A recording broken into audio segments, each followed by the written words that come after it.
বেঁধে রাখার কথা বলেছে, কি বলবেন? কর্মচারী চাকররা কি বললো তার উত্তর দেব কি? আরে ঝাড়ে বাঁশ একরকম হয়। ওদের যে মালিক মমতা ব্যানার্জি বিধানসভায় বিরোধী দলনেতাকে বলছে হাম্পিং ডাম্পিং। হাম্পিং মানে হচ্ছে ফোর্সফুল সেক্স। এর থেকে আর নোংরা কথা কি হতে পারে? ঝাড়ে বাঁশ একই রকম হয়। এই যে সামনে বাঁশ ঝাড় দেখছেন না, সরল ঝাড়ে সরল বাঁশ হয়, পিকটি ঝাড়ে পিকটি বাঁশ হয়, কাঁটা ঝাড়ে কাঁটা বাঁশ হয়। মমতার ঝাড়ে ওই রকম মালই থাকে। মমতা ব্যানার্জি নিজেই একটা তো নোংরা। প্রধানমন্ত্রীকে যে ভাষায় কথা বলেন, অমিত শাহজিকে যে ভাষায় কথা বলেন, হিন্দু ধর্মকে গন্ধা ধর্ম বলেন, মহাকুম্ভকে মৃত্যু কুম্ভ বলেন, এর থেকে আর খারাপ কি বলুন? ওর কথার উত্তর দিই না।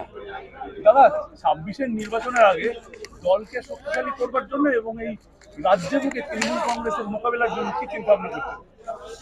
কি চিন্তা ভাবনা করছে আপনারা বুঝতে পারবেন 26-এ। তাড়াহুড়া করছেন কেন?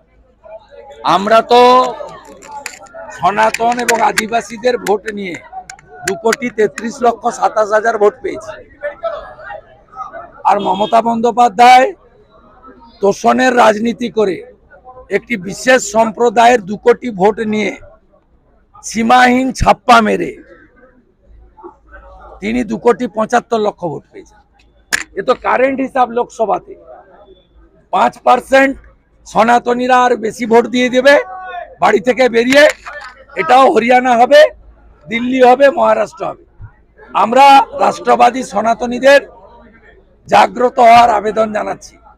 যোগীজির স্লোগান বাটেঙ্গে তো কাটেঙ্গে, মোদিজির স্লোগান এক রহেগে তো সেফ রহেগে, এই স্লোগানেই বাংলা থেকে এরা বিদায় নেবে। আমার স্লোগান একটাই, hello WB, bye bye TMC, bye bye TMC. Suvendu दा, ये कालीगंज तो संख्यालघु की एरिया है, इसमें आपका कोई स्पेशल स्ट्रेटेजी है लीड करने के लिए? आपका कोई परसेंटेज वोट है, उससे ज्यादा वोट के लिए आपकी कोई स्ट्रेटेजी? देखिए वोट में क्या होगा ये जनता जनार्दन ठीक करेगा। हर वक्त संख्यालघु वोट टीएमसी को नहीं मिल भी सकता है। कुछ दिन पहले सागरदिघी में जो बाई इलेक्शन हुआ, संख्यालघु वोट बीजेपी में नहीं दिया, वो लोग कांग्रेस को दे दिया। संख्यालघु लोग क्या करेगा उनको पूछ लीजिए, लेकिन हम लोग को जो वोट देता है वो कौन है आपको भी पता है। वो वोट बरकरार रखने के लिए और मजबूत